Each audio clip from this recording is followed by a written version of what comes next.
Nu ko, pienāca tas brīdis, kad esmu ūdeņos. Esmu ūdeņos testēt laiviņu ar visiem pedāļiem. Šobrīd ir pirmo apli izbraucis, lai saprastu, ka vispār ir vērts filmēt, ka viss darbojās.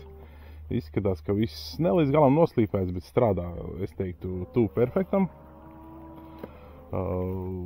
Pedāļi atsaucība ir laba, bet tas ir tas mīnus, ka man būs bišķiņ jāpamaina šīs te ramp ups, ramp down, tas latviski varētu būt šīs te pakāpeniskā pātrināšanās motoriem, lai nav lai tie motori, respektīvi, nedaudzās. Man šis ir uzliks, bet bišķiņ pa lēzēm.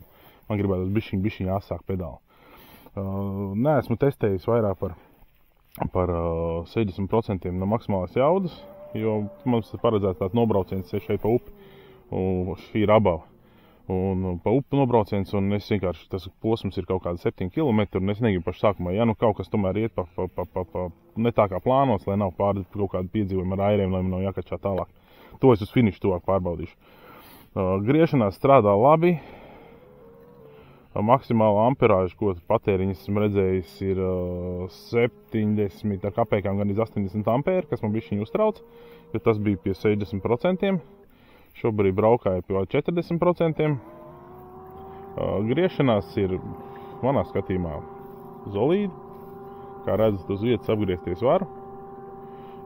Pārbaudīju šo te funkciju, virzienu turēšanas funkciju. Tā arī strādā labi. Varbūt var nodemonstrēt. Nostāšos kaut kādā šādā te virzienā, tā lai straume gribētu man kaut kā griezt. Un nolakošu, nezinu, vai jūs redzat, nolakošu šos te. Nu, un attiecīgi viņš šādi te, man pūrnis ticamākais straume gribēs griezt pa labi, un viņš attiecīgi mēģinās griezt pretējā virzienā. Nu, šobrīd es eju tā kā ieplānots. Varbūt nedaudz dzirda, bet man nedaudz motoriņš šobrīd piestūrē. Un šādi te pieņemsim paralēli krastam, es varu visu laiku braukt.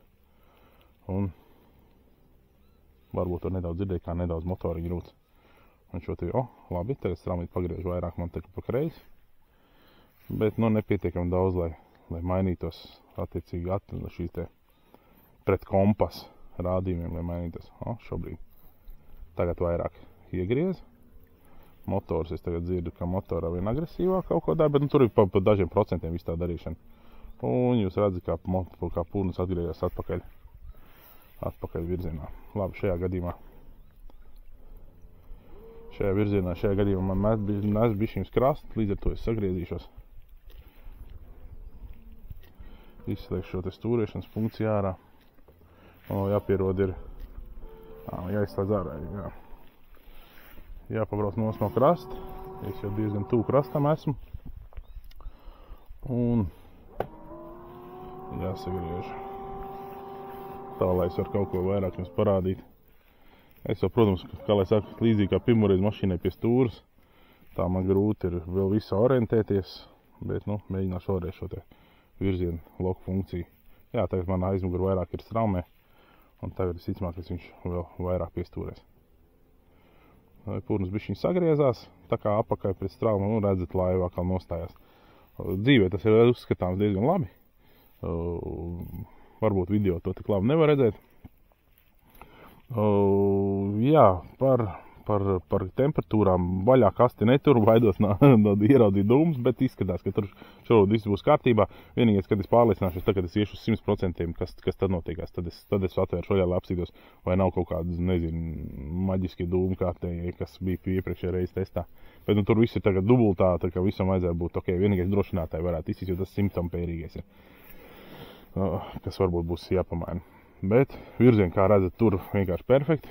Paralēli krastam eju tā kā prieks, vai šādā upē tas ir milzīgs iegūmus, kaut kāds grūti spriest, vismaz pie šādas traumas makšķerējot, bet, ir tā kā ir, un šobrīd esmu, es teikšu, pēc 3 mēnešu programmēšanas un šīs te, kā lai saka, lodēšanas un vadu tīšanas, tad ir laikam rezultējies ar kaut ko labu. Vēl es neesmu sapratis, kā viņš šo te virzienu turēšanu, respektīvi virzienu turēšanu man jāizslēdz ārā, ja es vēlos veikt manevrus. Viņš tā kā veids korekcijas, bet viņš mēģina cīnīties atpakaļ. Tā kā tas man būs jāieprogrammē, ka tad, kad es sāku griezties, lai viņš slēdz ārā šo te virzienu turēšanu. Bet varbūt tas kaut kādā situācijā arī noder. Nu, redzēsim. Bet nu labi, pietiks par to. Vēlāk uzfilmēšu vēl kādu video.